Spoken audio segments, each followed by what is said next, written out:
Welcome to the Psych Soul podcast, where we tune in into what it looks like to live an epic lifestyle through psychedelic integration. I welcome everyone who's listening. This is so exciting because today I have a very special sister on the show. First and foremost, a disclaimer as usual that this podcast is for educational purposes only and does not in any way, shape, or form condone the use of illicit substances or partaking in any illegal activities. So if you do make a choice to engage with powerful psychedelics and plant medicines, then please remember to do so mindfully. I'm Shiri, and today's guest is a woman that I so deeply admire. She is the executive director of one of the largest psychedelic communities in the world, the San Francisco Psychedelic Society. She is a psychedelic guide, an educator, and advocate that specializes in addiction recovery, medication detox support, microdosing, deep journey work, and spiritual transformation. She is also the founder of Psychedelic Recovery, a global addiction recovery support program where she is creating specialized training programs for recovery group facilitators and guiding individuals out of harmful addictive patterns and educating clinicians on psychedelics as a tool for addiction recovery. How awesome is that? Danielle is obviously a badass visionary woman. She's an innovator. She's a trailblazer in psychedelic advocacy and addiction treatment. This is my kind of woman. Welcome, Miss Danielle Nova. Oh, thank you so much. I literally got a spiritual activation just hearing you say it like that. Thank you. Yeah, I mean, it's all you, right? It is all you. And I can understand how it can potentially be sometimes a lot to own all that we are. And this is really what we do in integration, is to learn how to own all that we are without minimizing ourselves and just standing in our full power. So thank you for being that. And reading through your bio, you know, there is so much happening. There's community building, there's education, there's legislation, there's guiding, there's innovation of grassroots health systems. I mean, you are, by definition, the psychedelic renaissance. Yes. It's the integration, right? Like all the work that's what it's been for me. It's been a manifestation of the integration of all the healing work that I've received and the transformation that I've gone through with these plant medicines and continue to go through. Yeah. And I want to honor you for all the amazing work that you do and all that you are and the ways that you inspire me. You're quite the visionary woman yourself. And what I love about you is how you are always living in authenticity to what's alive for you in your life and sharing that with the world. And through the ways that you transform and through the work that you do, you treat so many other people to be in their authenticity and be in their power. And I really appreciate that about you. Thank you. That is some wise medicine, and I hope anyone who hears that is able to also receive that for themselves. Thank you so much. And this is really all just the work of sacred mirrors, right? And it's funny because like reading through your bio, it almost sounds like we share an identical bio in some ways. And, you know, the path that we've made as women in psychedelic support, but obviously we come from very different backgrounds. So can you take us back to your pre-psychedelic days and just let us into your world? Who was Danielle pre-psychedelic integration? Pre-psychedelic integration. It's interesting because I started using psychedelics when I was 16 years old and was quite the psychedelic advocate in high school and trying to get everyone to come to raves and take MDMA with me and even educating people about MDMA. Back then I really didn't know what I was doing in terms of healing, but it was a tool that I was using to find meaning in the world, going through a spiritual awakening in high school. I've always been an awakened being. I've been a very conscious soul. Most of my identity was shaped around trauma and suffering from a very young age. Since I was 9 years old, I wasn't conscious of it at the time. And that led me to becoming going through a stage of most of my life has been a lot of suffering. and trying to figure out who I was, amongst all that suffering, and really identifying with suffering and identifying with addiction for 15 years of my life. And looking back on it now, I realized that addiction was my attempt to find God. It was my attempt to discover myself. It was my attempt to understand the meaning of the universe, really, and to fill the void in that which I was seeking. And through that addiction recovery process, ultimately it brought me to my work with psychedelics. But I feel like I've always been a woman of searching for answers to why we're here, what this human experience means, what our purpose is on this planet.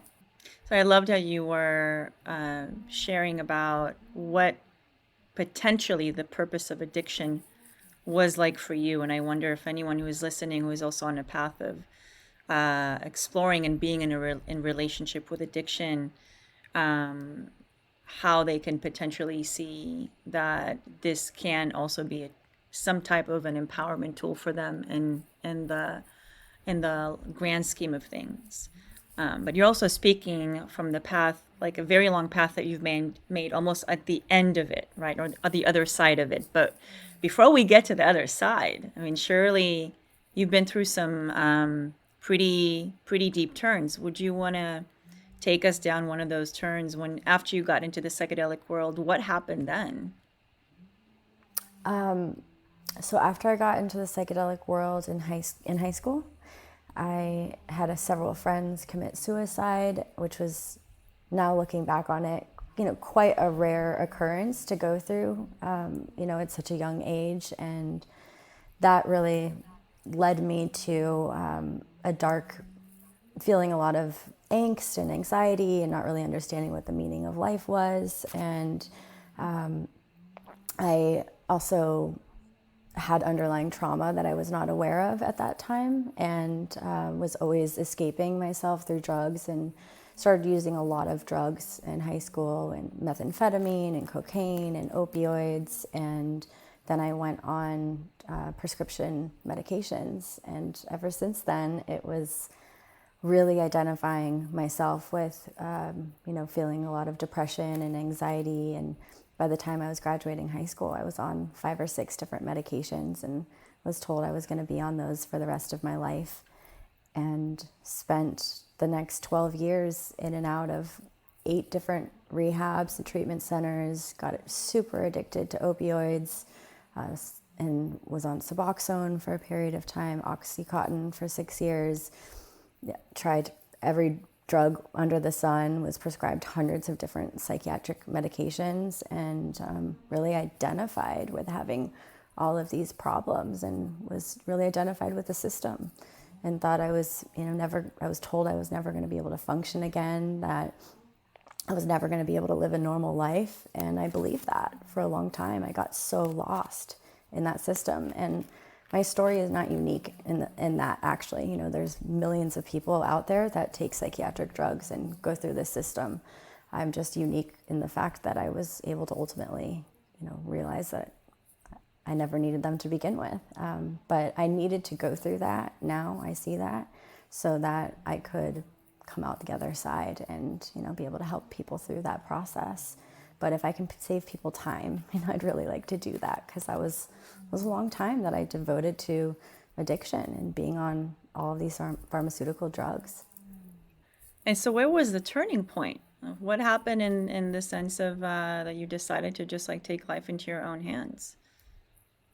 I remember going to my psychiatrist and saying, well, once again, this medication is not working. I was on 8 different medications. And he was like, well, why don't you smoke more cigarettes or drink more coffee? I don't have any other medications to offer you. And at that point, I just was like, this is crazy. I'm suicidally depressed every single day. I want to die.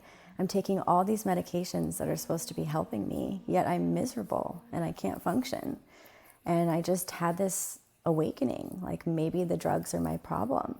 And so I took many, many years to come off of them. It was a very difficult process. My doctor had never help someone come off of these drugs before, and I was left completely debilitated after getting off of them. I lost my vision, my ability to talk, walk, function for over a year. I almost died from that process of getting off of them. There really isn't a roadmap for getting off of all these substances. So but there was this burning fire from within me that just kept telling me that this is what you're supposed to be doing, to trust yourself, that you don't need to be on all these drugs, that there's life beyond addiction. I had never experienced what it was like as an adult, not taking handfuls of pills every single day just to get by. And, it was multiple times a day, handfuls and handfuls of medications, and that's just not a way to live. So I'm so grateful that I went through that process, but it was challenging. It was difficult. No one prepared me for how difficult it was going to be. That sounds incredibly rough. And where were psychedelics in all of this? About 9 months into being completely off of all these medications, a friend of mine, I was hiding what I had been going through. I didn't really share about it with my friends. I was so ashamed. I'd never told anyone I was really going through addiction and dependent on all these drugs. And so I told my friend what I was going through, and he had been actively working with ayahuasca, and he's like, come and let's just try. Let's just see if ayahuasca will help you. And after that first ceremony, I finally felt like I was going to get better. And I went into the ceremony suicidally depressed. I almost took my life. I was like, I can't imagine living in debilitating withdrawal like this for the rest of my life. And after that first night, I felt like the suicidal ideation was gone. And then I was finally being put on a path of healing. And ayahuasca said, I'm going to show you a new way. And from that moment, I kept coming back to the medicine. I was drinking ayahuasca like 2 times a month for years, and just really devoting myself to my own healing process for a long time. And things completely started to shift for me. And I'm so grateful for all of the healing and transformation that I've received from the medicine. And it's been tough, as you know. Psychedelic integration, it allowed me to face everything that I had been escaping with addiction. Addiction was my attempt to not feel pain. Addiction was my attempt to avoid looking at my shadow. And what's funny about that, it actually puts you deeper in your shadow, but you're not conscious of it. So integration has been, and it still is, a slow unraveling of everything that I've been avoiding for majority of my life. And, walking through that sacred fire of transformation and facing myself and no longer hiding. Wow, this is just incredible to listen to. I can't even imagine what it's like to live through that. And for so many years, pretty much such a big part of your life. And those of you who are not watching the video, Danielle is a young woman, beautiful woman, radiant. And it's almost hard to imagine that shadow aspect of you being so alive in the way that you are describing. And there's so much progress that's been made. I've have my share of trauma, right? And my own demons that I've been contending with. And integration has not been easy. What has it been like as a person that is also recovering, not just emotionally, spiritually, but physically from the symptoms of addiction, from withdrawal? And this is an element of psychedelics that I feel so excited about, their potential for addiction recovery, because I felt that there was a huge detox process for me that ayahuasca stewarded, of lots and lots and lots of purging. And same with iboga, just hours and hours and hours of purging of the toxicity that was in me from all the drugs I took. I really feel like the medicine helped me heal on a physiological level, not only physically in my body, but also my nervous system. And psilocybin microdosing and LSD microdosing also was really helpful for the withdrawal process. I remember in the withdrawal, I had shaking and tremors, and I couldn't even leave my apartment for days. And after microdosing, I was able to heal this agoraphobia. I was able to get out of the house and start to communicate with people. It really, these are things that we kind of take for granted, right, when we're healthy. But when you're going through that detox process, having that slight shift of being able to go outside and say hello to someone while you're going through that is a game changer, you know? And also the neurogenesis. Like, I believe that addiction is just a deeply ingrained neural pathway. You know, you do something over and over and over again, keep taking the same drug or believing the same thing, I am broken, I am addicted, you're going to solidify that in your brain. And psychedelics showed me that there are other ways of viewing yourself. There's other identities that you can have. You don't need to identify with being an addict for the rest of your life. You don't need to take this drug every single day for the rest of your life. You can learn how to feel safe in your body and your consciousness without it. And it's still a journey for me every single day of unlearning, really, you know, rewiring that deep program that I created for myself through 15 years of addiction.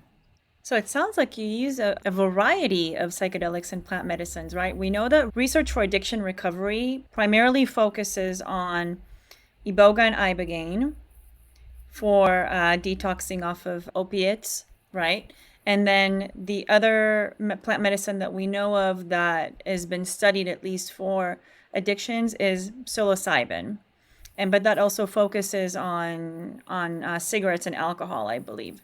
But the other medicines that you chose to use, how did you know how to basically treat yourself and what to choose and in what dose? You're talking about full dose, microdosing. Like, how did you know what to do? It was all spirit guided, and it was all, you know, me figuring it out on my own and seeing what works. I remember I felt so called to iboga for a while, but I wasn't a good candidate for it because iboga isn't necessarily helpful for these psychiatric drugs. And I felt like the ayahuasca was just, even from that first ceremony, I mean, you know how it is. It's not a cure, right? Like, one night with ayahuasca is not going to heal you. It's not going to cure you. But if it helps in a huge way, like, it was a transformational, pivotal moment for me where I physiologically felt better. I remember in the ceremony itself, I would go through more intense withdrawals, like it expedited the withdrawal process. It was incredibly painful, but afterwards I felt better. And so that was worth it to me to kind of turn up the volume, you know, in the withdrawal process in ceremony, but then start to feel that relief afterwards. And so I just started trying so many different things, and I did 5-MeO, DMT, I changed my diet, I tried IV therapy, I did a lot of meditation and yoga and retraining my consciousness. I got really into spirituality and shifting my mindset. There's so many different tools that I used. You know, it wasn't just the psychedelics, but the psychedelics were absolutely the catalyst to a huge metamorphosis process for me, and they continue to be. Right. So they basically like amplify these inner processes that are already within you and are waiting to bloom and blossom. And in your case also, you know, I loved how you said, like, it basically like accelerated the withdrawal process, amplified it, so it made it more intense, so you could also get over it more quickly. So basically, like, I'm imagining it to be like almost like a time collapse, right? It just kind of like makes things more intense and quicker, and then you get to move through that experience and move to the other side quicker, right? Yeah. So it's like quantum leaps. Yeah. And I love how you said that. And what I think is so powerful about that is I think there's so much medicine in the withdrawal. Like, and that's a challenge that I have with, you know, some of the perspectives around ibogaine, like, go through ibogaine and remove the, you know, you don't have to go through heroin withdrawal. And that's not true. You know, a lot of people actually do feel withdrawal, but then there's also so much medicine in the withdrawal. Like, the going through 18 months of acute withdrawal syndrome for me makes me never want to go back to addiction. Like, that was my greatest teacher. And the ayahuasca teaching me, like, showing me how painful withdrawal is, that that was so powerful because I learned, like, you did this to yourself, you know? I wanted to blame the system and the doctors, and my parents were putting me on drugs for, as a child, but it's like ultimately I took these drugs and this is what they did to me. And that's a huge teaching in and of itself, right? Like facing the repercussions of our choices. And through facing that process, it really taught me I never want to go back to that ever again. Like, I'm not even tempted by addiction, but if that had all been removed, like if I didn't feel withdrawal and go through that process, maybe I would still be addicted. I don't know. But yeah, I really want to highlight on that because there's so much medicine in the suffering. And that may have to be the title of the show. What you just said is so beautifully powerful and encapsulates the essence of the human experience. And I'm curious, how does all of this jive with other philosophies in the recovery world that abstinence from everything is the way to go, including psychedelics? And how, because what you're really posing is, obviously, like, you're a living testament to your journey with utilizing psychedelics for recovery. But how does that jive with people who come from the recovery world, from the abstinence world? It's breaking the paradigm of how we have viewed addiction treatment for the past 100 years almost. I recognize that my perspectives are very different from the traditional model. The traditional model for treating addiction, like you said, is abstinence only. You are an addict for the rest of your life. You have the disease of addiction, and this is something that's wrong with you, and you have to manage your disease for the rest of your life through never touching substances. And I just don't believe that that's true. I don't think I'm diseased. I don't think addiction is a disease. I think addiction is a deeply ingrained coping mechanism that actually saved my life for a long time until it started hurting me. And it was my biggest self-soother. It was my safety blanket. It was my love, my best friend. It's like I teach people about, it's like addiction's like your harmful, abusive boyfriend that is hurting you, but is also, you feel super attached to and is helping you in some way. And, I believe that people can teach themselves to no longer be addicted to drugs and alcohol and behaviors, that this is a temporary attempt to solve a problem. The problem of disconnection, the problem of trauma, the problem of loneliness, of isolation, of insecurity. And what's been a powerful awakening for me is I feel so confident in my ability that I've healed my addiction to substances, but there's still layers that have emerged. I'm 7 years away from drugs and alcohol, or more than that with alcohol, actually. I'm like 15 years away from alcohol, but that the time doesn't matter, right? It's like, even though I've released my addiction to substances, there's still layers of self-escapism. There's still layers of self-abandonment and lack of worthiness. Like, just removing an addiction to substances does not guarantee that you're going to heal the underlying issues. And that's what I'm so passionate about. And that's how psychedelics can be so helpful, is shifting our identity away from broken consciousness, away from addict consciousness, and helping us heal the root of what led us to self-soothe in the first place. So yeah, I feel like part of my mission on this planet is to rehabilitate the current system and paradigm for how we understand and treat and heal addiction that's outside of the broken, disease, sick model. We are not broken. There's nothing wrong with us, especially those of us that go through addiction. We're trying to solve a problem, and it's an attempt really for me to feel normal. Raise your hand if psychedelic medicines have changed your life. Raise both hands if you are a cisgender female that wants to serve in the psychedelic renaissance as an integration coach, a healer, or a psychedelic therapist, but has no idea where and how to begin. Soul Sister, welcome home to the Psyched Souls Integration Coaching Certification Program for Visionary Women, our best-selling 6-month professional training and personal development program where you get to dive deep into your own integration practice way beyond meditation and journaling while getting certified as a high-caliber psychedelic integration coach and guide. In our iconic program, you do your work through an experiential, creativity-centered, and system-rebelling transformational vortex that is grounded in proven methods and expert-level technologies, preparing you to take root as a psychedelic leader in your community. You have full intention to participate in this revival, and we provide you with the know-how, with the tools, and with a full-body confidence to create it. So if you are a psychedelic-informed woman with a huge heart of service that is ready to get off the fence and unapologetically step out into the world offering psychedelic support, stop playing small sister, take a leap into your soul-aligned, paradigm-shifting service career in the psychedelic revival and help spread more light consciousness in the world.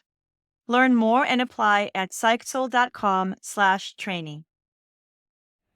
Tell us more about your training program that you've created. Yes, I'm so excited about it. So, Psychedelic Recovery is an integration, it's a preparation, integration, and support group for people that use psychedelics for addiction recovery. And we welcome people all across the spectrum, from people that have been in active addiction or currently in active addiction to people that are in long-term recovery. You know, we have people that have been in recovery for 30 years and have been abstinent from drugs and alcohol, but are unhappy and wanting to microdose or work with psychedelics. So we welcome people all along the path of psychedelics and recovery, and we have 9 groups a month currently. 8 of them are online, 1 of them's in person, and I train people how to facilitate these groups. And because we're not a 12-step group, we don't have that lineage that we come from. Many people actually come to the group that don't really resonate with the abstinence model or the disease model, and they're excited about something new.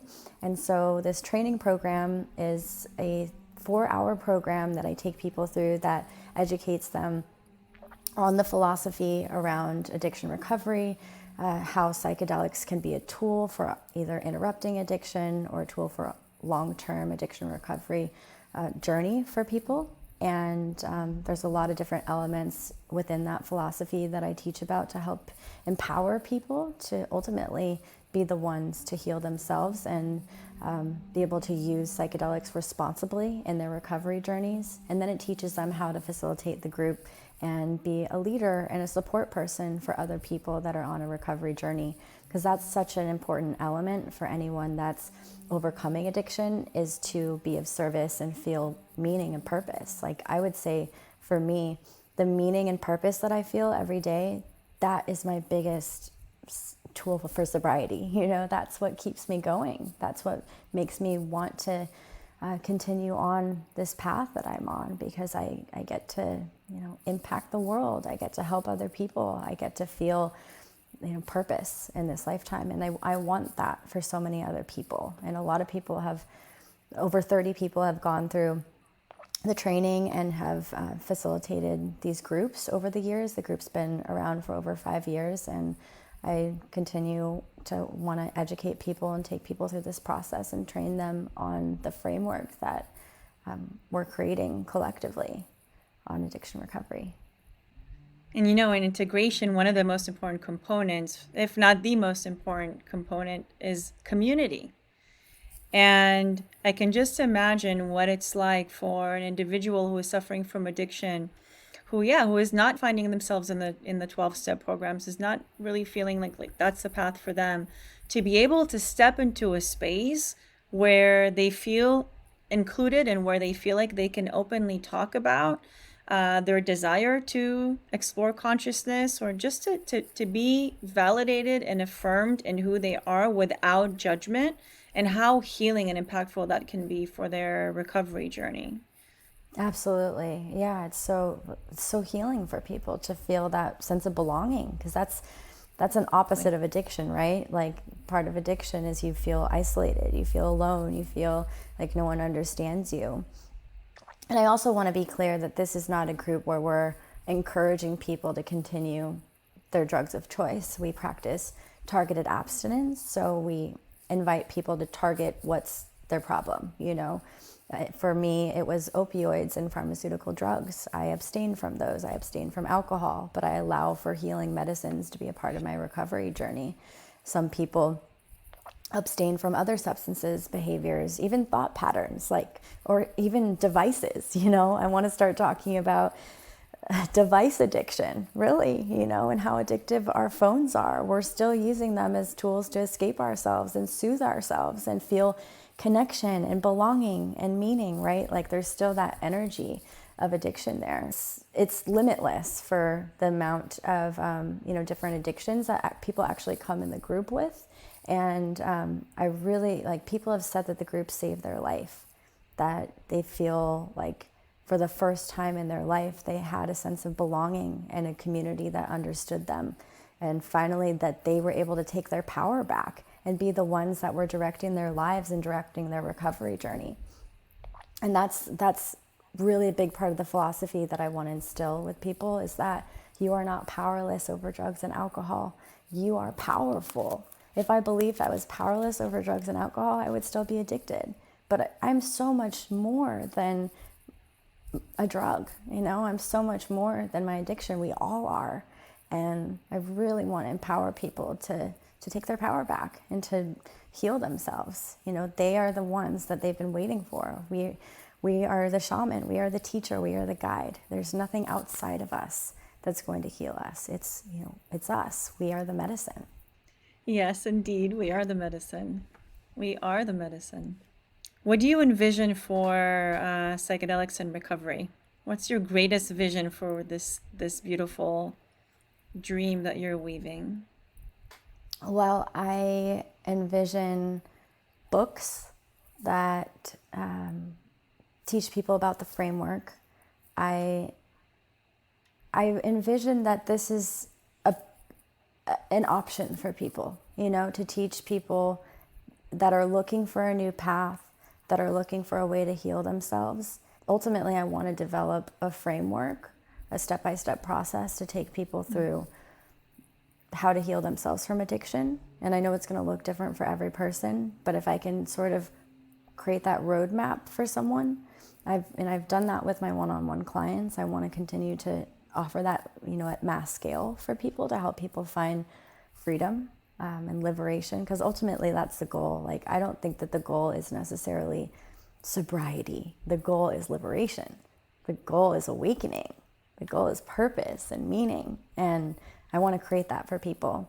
I also want to train clinicians and treatment centers and practitioners that are supporting people in addiction recovery on the model, you know, that this is one pathway for people. I'm not saying that this is it, you know, it might not be it for every person, but if I can provide another pathway for people that feel lost and feel like the other ways are not working, that just lights me up. You know, that's what I want to provide for people.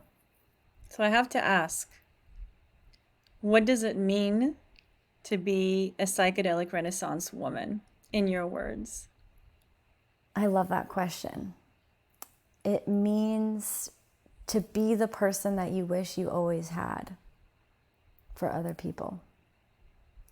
It means to live your life in service and devotion to metamorphosis and transformation. I think that's what the medicine teaches us, is our ability to transform, and that it's not just a one-time thing. You know, it's over and over and over again. To be a psychedelic Renaissance woman, it means to live your life in service to helping people and helping yourself. To live life devoted to working through your shadows and doing your own work, first and foremost, and taking care of yourself. It means to live healthy, to live in devotion to health, and to embody the health through the work that you do. I always say, the health of you is the health of the organization, right? So to really continue to be engaged with our own inner work and our own deconditioning process. And to be a psychedelic Renaissance woman is to create outside of the paradigm in which we are currently in, and to expand our awareness on all ways of our lives, through the work that we do, through our inner process that we're in, to live life continuing to be in that state of expansion. I literally felt like Mother Ayahuasca was talking through you. Yeah. There's just a channeling right now of the plants. It is so beautiful. It is so beautiful. True goddess. True goddess. Before we go into our rapid fire round of 5 epic facts about Danielle, another big question for you is, if there could be one thing that you just want to leave the listeners with, specifically the listeners who may be contending with some type of an addiction, what would be your message to them? The message I have is the most powerful medicine is the desire for change. It's more powerful than any psychedelic you're going to take, guaranteed. If you're not ready to change, you could go and do Iboga and you might not change. It's that desire for change is going to carry you. Let that be that sacred fire from within you that's willing to do whatever it takes to transform. And I'm also curious, the psychedelics might come in as a motivator for change. If you're not ready for change, maybe inviting in a psychedelic journey with the intention, help me become motivated to change. But ultimately, if you don't have that desire to change, then no one can create that for you, right? And my prayer is that for anyone that is suffering with an addictive pattern, that you're able to find that motivation for change that lives within you somewhere, and getting really real with yourself. For a long time, I kept trying to convince myself that I was ready to heal, but I wasn't. That wasn't authentic. I wasn't done with my addiction. I still had more learning to do in the dark realms. So it's okay if you're not ready, just get real with that. No one can force you into this process. Some families come to me to do intervention work. I won't do it. If the person that's going through addiction is not ready for it, that's the only one I want to help, at that moment, getting them ready to change. And addiction is absolutely a family issue, It's so important to have that community of support around you, to have your family support.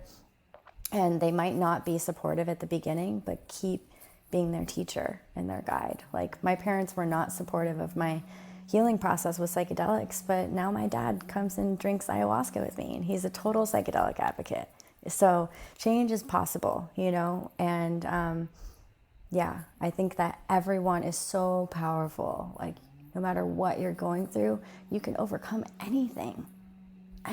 If I can do it, you can do it. So I have just so much faith and confidence in people and humanity, and especially those of us that are wanting to grow and evolve. So powerful. Yeah, I remember, I know that one of the biggest turning points in my journey, even as a person that's been in the psychedelic world for a while by that time, doing my integration work, but a turning point was when I realized that no one was coming to save me.